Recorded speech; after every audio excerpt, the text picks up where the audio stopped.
আল্লাহ তাআলা যদি দয়া করে আমাদেরকে মাফ না করে, আমাদের বাঁচার কোনো উপায় নাই। আপনি কি ভেবেছেন আপনার নামাজ দিয়ে আপনি জান্নাতে যাবেন?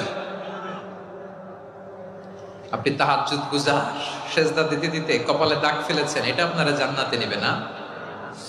আপনি এলাকার সবচেয়ে বড় হাতেমতাই, দানশীল, এই দানের ভরসায় বসে আছেন, কশিন কালো না। আমাদের নামাজ, আমাদের রোজা, আমাদের ইবাদত, এগুলোকে মিজানের পাল্লায় উঠালে কোনো ওজনই হবে না। তবে আমাদের একটা কৌশল জানা আছে, আমরা আল্লাহর রহমতের ভিখারি। আমরা সেদিন আগেই গুনার স্বীকৃতি দিয়ে দেব।